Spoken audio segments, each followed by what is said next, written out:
We'll march for everybody else's justice. But when it's time to check our own preachers and politicians, suddenly we're quiet. That cowardice is exactly why we're still at the bottom, and it stops today. Let me ask you a question that's going to make a lot of people uncomfortable. When was the last time you held your preacher accountable for where your tithes and offerings are going? When was the last time you demanded that your Black elected officials show you exactly what they've delivered for your community? If you're struggling to answer those questions, you're part of the problem. And before you get defensive, hear me out, because this is the conversation Black America desperately needs to have with itself. We have a serious accountability problem in our community, and it's destroying us from the inside out. We will call out white supremacy all day long. We'll protest police brutality. We'll march against systemic racism. We'll organize boycotts of companies that disrespect us. But when it comes to holding our own leaders accountable, when it comes to demanding results from the people we put in power, when it comes to questioning the preachers who are robbing us blind every Sunday, suddenly we lose our voices. Suddenly we're scared. Suddenly we're making excuses for behavior we would never tolerate from anyone else.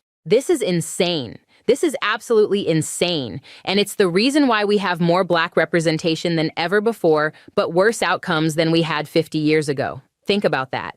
We've got Black mayors, Black city council members, Black state representatives, Black members of Congress, Black senators, and even had a Black president. We've got Black preachers with congregations in the thousands, mega churches with million-dollar budgets, and religious influence across the country. So why are our communities still falling apart? Why is Black wealth declining? Why are our schools still underfunded? Why is our political power not translating into tangible benefits? The answer is simple and painful. We refuse to hold these people accountable. We give them our votes, our money, our trust, and our loyalty without demanding anything in return. And when someone does speak up, when someone does ask the hard questions, when someone does demand receipts, we turn on them. We call them divisive. We call them sellouts. We accuse them of tearing down Black leaders. We protect the very people who are exploiting us, and it makes absolutely no sense. Look at how other communities operate.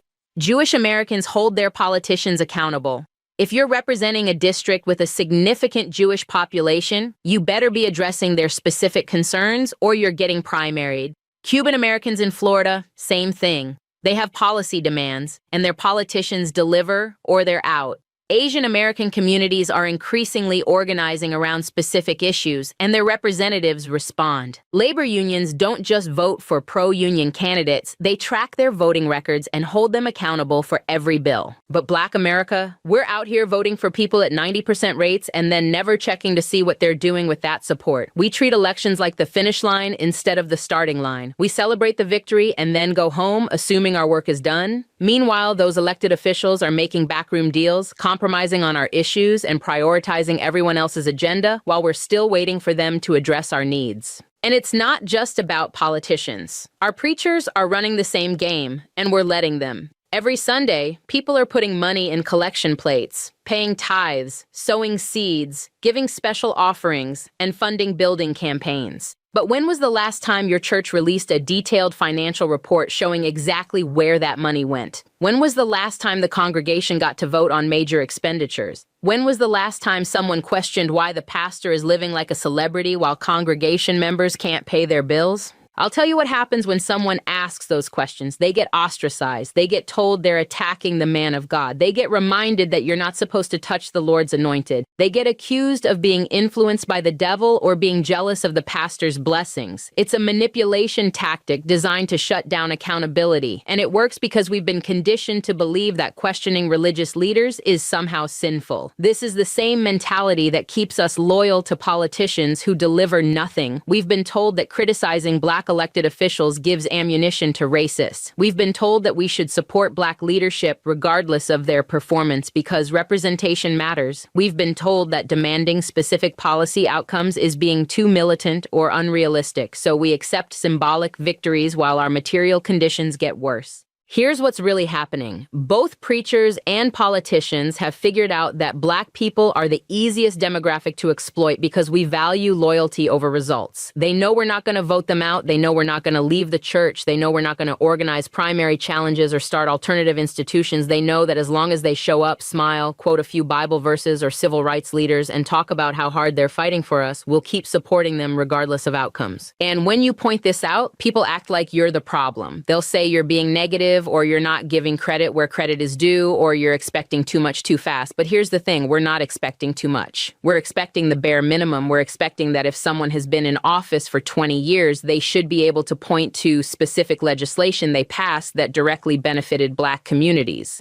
We're expecting that if a church is taking in millions of dollars a year, the surrounding neighborhood should show some evidence of that investment. Immigrants come to this country, and within one generation, they've got economic infrastructure, political representation that actually fights for their specific interests, and community organizations that hold their leaders accountable. Meanwhile, we've been here for 400 years, and we're still having the same conversations about poverty, education, and justice. The difference is not intelligence or work ethic. The difference is accountability. Immigrant communities understand that their politicians work for them, not the other way around. If a Korean-American politician is not addressing Korean-American concerns, they're getting replaced. If a Mexican-American representative is not fighting for immigration reform that benefits their community, they're getting primaried. These communities understand that representation without results is just window dressing. They demand specificity, and they get it. But Black politicians get to coast on vague promises about fighting for justice and working for change. They don't have to specify which justice or what change because they know we won't ask. They can vote against reparations, against lineage-based policies, against anything that specifically benefits Black Americans, and as long as they show up to the church potluck and take a picture at the Black History Month celebration, we're good. They know we're not checking voting records. They know we're not organizing to replace them. They know our loyalty is unconditional, so they don't have to earn it. The same dynamic plays out with preachers. They can preach prosperity while living in poverty-stricken neighborhoods. They can collect tithes from people on fixed incomes while driving cars that cost more than those people make in 2 years. They can refuse to release financial statements while demanding that congregation members trust God with their money. And when someone questions any of this, the congregation attacks the questioner, not the preacher. We've been trained to protect our oppressors. This is why we take issue with accountability, because accountability requires us to admit that we've been complicit in our own exploitation. It requires us to acknowledge that blind loyalty is not a virtue, it's a weakness that's being exploited. It requires us to accept that some of our most trusted leaders are actually our biggest obstacles to progress, and that's a hard pill to swallow. It's easier to blame white supremacy for everything than to look at how our own leaders are failing us. White supremacy is real, systemic racism is real, but those external forces are being aided and abetted by internal corruption that we refuse to address. We've got Black politicians cutting deals that hurt Black communities. We've got Black preachers keeping us politically and economically illiterate. We've got Black leaders selling us out, and we're defending them because they look like us. This has to stop. If we're serious about Black liberation, if we actually want to see our communities thrive, if we genuinely care about future generations, then accountability cannot be optional. We need to treat our politicians like employees because that's what they are. They work for us. We need to treat our churches like the community institutions they're supposed to be and demand transparency. We need to stop giving loyalty to people who haven't earned it. That means tracking voting records. That means showing up to city council meetings and asking hard questions. That means demanding to see church financial statements. That means organizing primary challenges against politicians who don't deliver. That means leaving churches that are more concerned with the pastor's lifestyle than community service. That means being willing to be called divisive, negative, or problematic because the truth is often uncomfortable. Other communities do this without hesitation, and they get results. Jewish Americans don't worry about being called divisive when they hold their leaders accountable.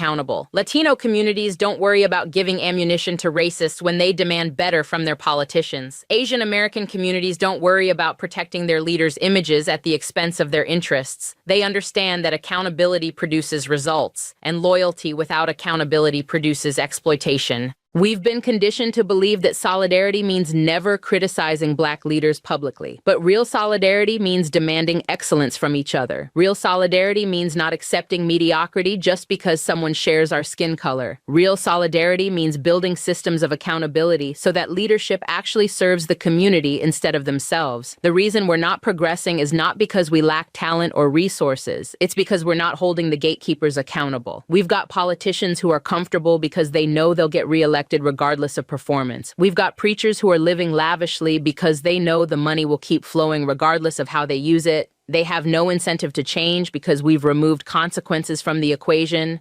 If we want different results, we need different behavior. We need to stop making excuses for underperforming leaders. We need to stop protecting people who are exploiting us. We need to stop treating accountability like betrayal. We need to understand that demanding results from our representatives and our religious leaders is not tearing down Black leadership. It's strengthening it by weeding out the frauds and elevating people who actually care about community progress. This is not about being negative or lacking faith. This is about being smart and strategic. Every successful movement, every thriving community, every group that has achieved significant progress has done so through accountability. They set standards, they track performance, they replace leaders who don't deliver. That's how you build power. That's how you create change. That's how you move from symbolic victories to material improvements. Black America has to make a choice. We can continue protecting corrupt preachers and underperforming politicians because we're afraid of being called divisive, or we can start demanding accountability and watch our communities transform. We can keep giving unconditional loyalty and accept crumbs, or we can make our support conditional and demand everything we deserve. The choice is ours. But we can't complain about our condition if we refuse to hold the people with power over our lives accountable for their actions. Accountability is not the enemy. Accountability is the only path forward.